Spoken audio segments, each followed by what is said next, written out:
Few publishers have earned the ire of their studios, their critics, and even their most dedicated fans like Bethesda has. They've gone from being one of the most celebrated studios with the likes of Fallout 3 and Skyrim to one of the most mocked and distrustful with Fallout 76. Welcome to MojoPlays, and today we're looking at Bethesda's biggest and worst fails. We have also been working on a brand new, next-generation, single-player game. Before we begin, we publish new content all week long, so be sure to subscribe and ring the bell to get notified about our latest videos. Bethesda was once a much smaller company than they are today, and during the 90s, they began to slowly increase in popularity as their Elder Scrolls series began to take root. The second game, Daggerfall, was so popular it led to the creation of two spin-offs, Battlespire and Redguard, which together flopped hard enough that the company nearly went out of business.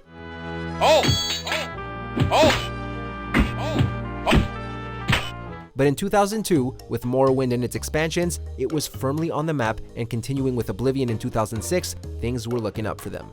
At least they were, until Oblivion fell victim to some of the worst DLC in gaming history, the notoriously stupid horse armor, which looked ridiculous and cost $2.50 to boot. But people could forgive the armor. It was silly, but nobody was really forced to buy it. Here you are, just like I promised. Thanks again for all the help. Bethesda would obtain the rights to the Fallout franchise and set out to work making Fallout 3, to release in 2008 as one of the most critically acclaimed video games of all time. Fallout 3 had a lot of problems though. Aside from all the glitches and performance issues, people didn't like the ending one bit. Especially that you couldn't send your super mutant companion into the irradiated purifier and that you couldn't continue to play once the game was over. At least, not until they released the Broken Steel DLC, which was the third DLC released for the game and set you back $10. With Fallout 3 becoming so popular, all eyes were on Bethesda for the sequel, which turned out to be 2010's Fallout New Vegas, developed by Obsidian and published by Bethesda. Fallout New Vegas is widely considered to be the best of all the 3D Fallout games, and arguably the best in the series as a whole, but it had even more technical issues than Fallout 3, thanks to Bethesda rushing it out the door. The reality is, if they really wanted it, we'd all be dead. To top it all off, they allegedly refused to pay Obsidian their royalties for New Vegas because the game had too low a score on Metacritic. Luckily, Obsidian released The Outer Worlds in 2019, a robust sci-fi RPG in the Fallout vein without any of the mismanagement. So, what can I get you? Some soap? Everyone loves soap. Bethesda wasn't done yet though. In 2011, they released the fifth Elder Scrolls game, Skyrim, and it quickly took hold as another classic must-play RPG that's been ported to everything it's possible to be ported to. This will take time to decryptify. Be on your way. But just like Fallout 3 and its predecessors, Skyrim was full of glitches and performance problems, particularly on PS3. Bethesda would then enrage fans by announcing their support for paid mods. While some saw it as a good thing for the modding community, others were quick to point out that Bethesda were pocketing a good chunk of the money for themselves. The backlash would cause Bethesda to drop it, but they wouldn't stop there, as they would later do it again with the Creation Club in Fallout 4, to even worse reception after people started charging large sums for terrible mods, while good mods were left to rot. The worlds of Fallout 4 and Skyrim just got a little bit bigger. The release of Fallout 4 left many unconvinced. Despite being a decent entry, it stripped down some of the series' fundamental RPG elements, namely its large dialogue trees, in favor of 4 boring speech options, and introduced factions that weren't as nuanced as the ones in New Vegas. And it was buggy as all hell, with plenty of game-breaking glitches there to ruin a playthrough at any opportunity. Wow, you really aren't from around here, are you? Luckily, Bethesda had other IPs up their sleeve. 2012's Dishonored had been a sleeper hit, and in 2009, ZeniMax was acquired by id Software and the Doom franchise along with it. In 2016, however, they would unveil a new review policy where they wouldn't give reviewers early copies of the games in what was quickly called out as an anti-consumer move. Bethesda was racking in day one sales, and if a game turned out to be bad or full of glitches, nobody could warn customers about it before they gave up their hard-earned cash. Bethesda claimed that this was so everyone could experience the game at the same time, but very few people bought that.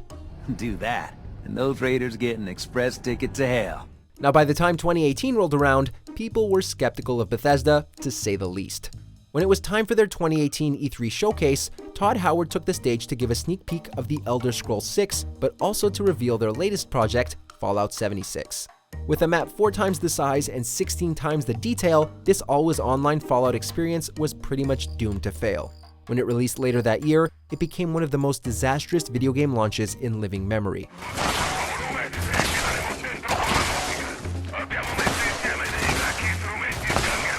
The game did not work, period. And because it was online only, there were no army of faithful modders to fix all the problems Bethesda couldn't be bothered to.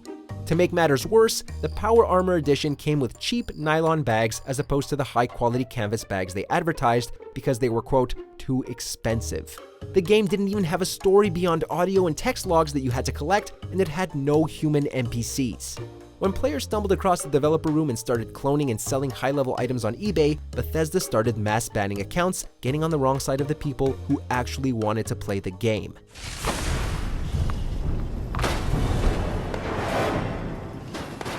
In 2019, Fallout 76 was still making the news every few weeks, but attention turned to the Elder Scrolls Blades, touted by Todd Howard as a, quote, pure Elder Scrolls experience. And it was. At least, if you wanted to wait hours on end to open up a chest full of low-level loot in a game made up entirely of dungeon crawling. It was everything Elder Scrolls fans didn't want, and let me tell you from personal experience, I pre-ordered that game on my phone. It didn't cost me any money, but I pre-ordered it, and I got it, and I was super excited, and it sucked. Blades is coming this fall for free. Then they took 2 of gaming's most beloved IPs, Doom and Wolfenstein, and tarnished them. A port of the classic Doom and its sequel required a Bethesda account to play it at all, despite the fact that the game wasn't online and only had local multiplayer. Then, Wolfenstein Youngblood was released, with Arcane Studios of Dishonored at the helm rather than id Software. It had a lukewarm response with a short but decent campaign and a lower price tag to match, but also a range of microtransactions tacked on for good measure. No one ever does anything. We gotta do something. But Fallout 76 still wasn't done. On the anniversary of its release, Bethesda unveiled Fallout First, a premium subscription that would give players access to private servers and some unique items for the sum of $13 a month or $100 for the year. This would essentially bring a class war to the game, and all eyes are now on Todd Howard to see where they can possibly go from here. So many of us talk about experiences in our games, but we've never experienced them together. Compared to how things are today, that horse armor suddenly doesn't seem so bad. And it was an idea that we just couldn't shake. We knew we had to do it and do it in a really big way. Check out these other great clips from MojoPlays, and be sure to subscribe and ring the bell to get notified about our latest videos.